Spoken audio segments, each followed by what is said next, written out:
question is related to verse number 75 from Bani Israel, which is also called Surah Al-Isra. Surah Isra, yes. And the wording is Auzu billahi minash shaitanir rajim walawla an thabbatnaka laqad kitta tarkanu ilayhim shay'an qalila. And if we had not strengthened thee with the Holy Quran, even then thou wouldest have inclined to Even them. then? Not even. In italics they have given, even then thou wouldest have inclined to them but little. No. Yeah. Even is wrong, absolutely wrong. Yes. If you are not, then you could have. Yes. Uh-huh. Then you, and if we had not strengthened thee with the Quran, then you would have inclined to them but little. There is no need for then either. Yeah. Yes. And where is the Quran mentioned? I don't see anywhere. Read the verse. The walawla an thabbatnaka laqad kitta tarkanu ilayhim shay'an The qalila. Quran is not mentioned. Yes, also in italics they have given. So there is no need. These italics have not, in my opinion, Yeah. the italics have not improved the quality of translation. They have rather confused it, acted on the negative side. The Holy Quran does not claim here that if we had not strengthened you with the Quran, then you might have drifted away. It doesn't mean anything.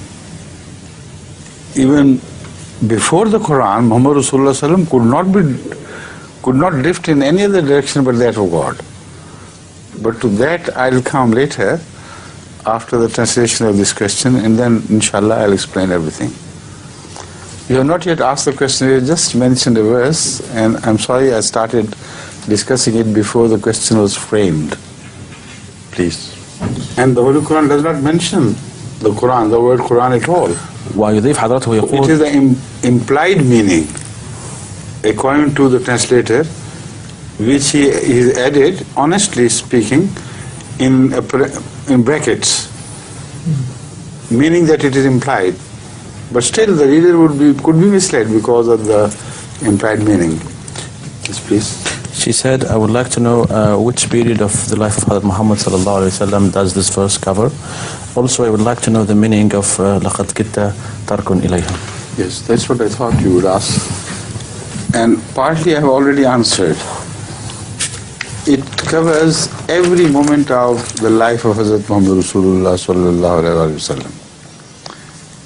And the Quran gives full support to his inclination towards God. The concept of his, the claim that he remained inclined towards God right from the childhood, right from the point of birth. There never was a moment when he looked otherwise, in other direction.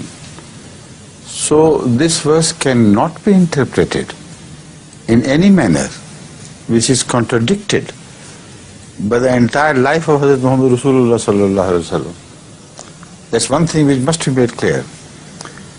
Because the Holy Quran itself presents him as a man who, even prior to the claim, was absolutely clean. There was not a speck of any blame which could be attributed to him or mentioned in relation to him by his enemies after he made the claim. قَدْ لَبِثْتُ فِيكُمْ أُمَرًا مِّن قَبْلِهِ أَفَلَا تَعْقِلُونَ.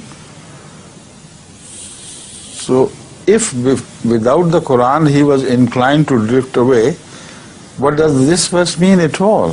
What does this verse mean, if at all anything? So my position is absolutely unshakable.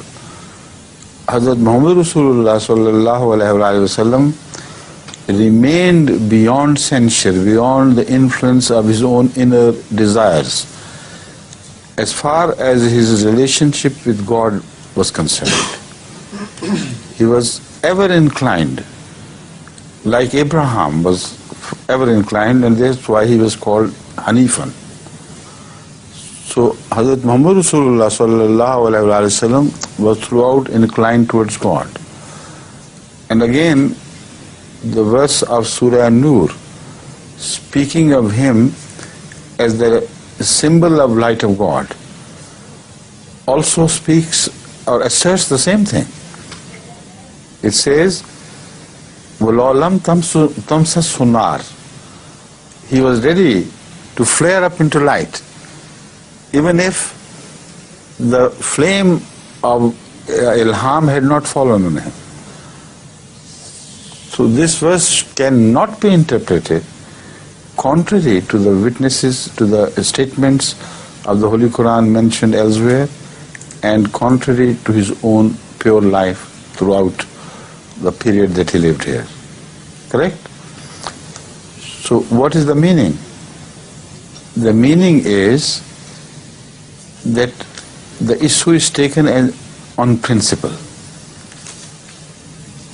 And this relates to every prophet of God. And it also speaks of a psychological trend in man. So the warning is given to the prophet, not that he could do it, but to all those who follow him. Look here, nobody could be dearer to God than this prophet. No one is purer. Yet hypothetically, this is the word which is important, yet hypothetically, suppose even if he had been influenced by even a small, if he had deviated by a small degree under the influence of the kuffar, then that would be the end all. This is a most wonderful principle of human psyche which is being revealed here in this verse. Wonderful, not wonderful, but important and sometimes vital principle which has to be understood. Because it is in the human nature that as long as it stands firm against temptations, absolutely firm, it's protected. The moment it begins to compromise, the moment it begins to lean on one small thing, which is a very small crime, then it is all the way carried into the pit hole of destruction. It can't stop. It goes across the precipice. So that is why the Holy Quran says, La taqrabu this, La taqrabu that.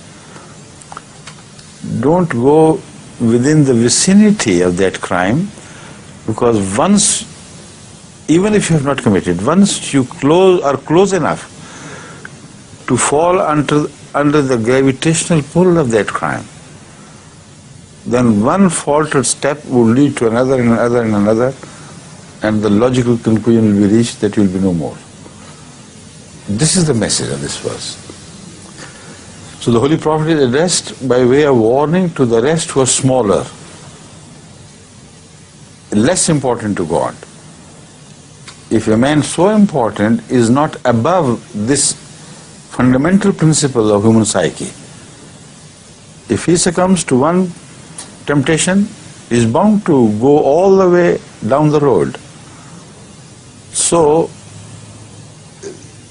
Ahmad himself is not at all mentioned literally. He is mentioned in a state of hypothetical address to a prophet. That's all.